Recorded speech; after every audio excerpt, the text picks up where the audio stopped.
Oh, he's obviously a great player and someone who's had quite a bit of success against us in the past. So I was unfortunate because, like I said, you want to play against the best players all the time. And for Rohit to pick up a hamstring niggle during the IPL obviously wasn't ideal for him. So, but whoever they're going to replace him, possibly Mayank Agarwal, he's been in great form as well. So, you take away a lot of experience there, but you're also bringing in another quality player.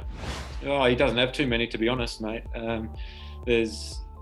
If you look at his record, it's second to none. It really is remarkable. So I think what we have to keep in mind is that we have to keep looking to get him out. I think when you go away from that and you look to contain players, you can sort of miss a trick there. So there's not too many chinks in his armour. He's probably the best one-day player of all time. So it's about sticking to our plans and being really committed in that regard.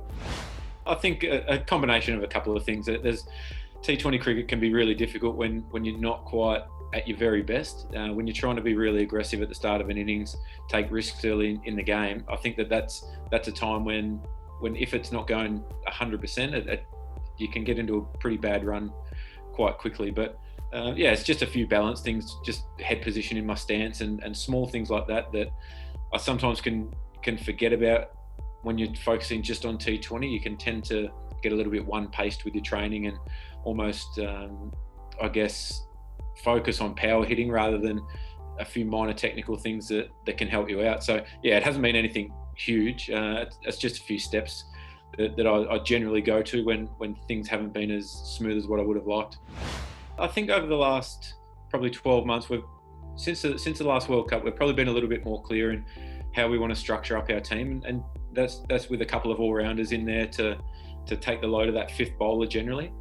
Obviously that will change depending on conditions and things like that, whether you're in the UK or India or South Africa. So I think that's always a sort of a floating plan of what we have. So in terms of the rotation of the bowlers, I think that it's going to come down to how they're feeling personally, whether it's mentally or physically.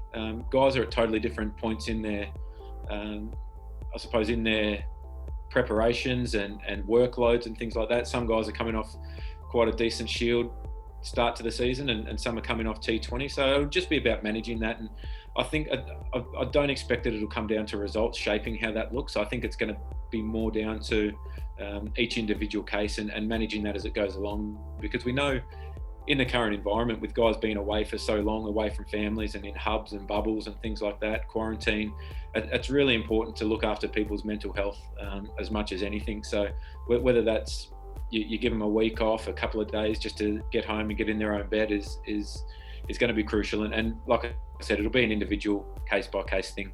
I think what Maxie's shown in T20 cricket in particular is his bowling keeps improving all the time, and I think Marcus Stoinis has proved that as well with the amount of exposure over the last couple of years he's had bowling at the death. I think is really important for us, and it gives us a lot of flexibility in there.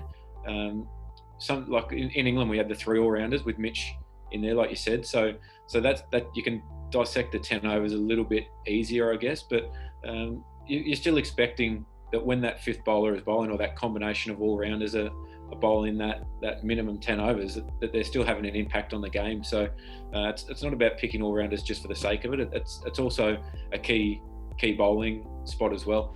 I like the balance of our side at the moment. Don't get me wrong. It's really nice. I think that when you're playing against India, especially, they've got some great players. They're blooding some youth through their squad as well.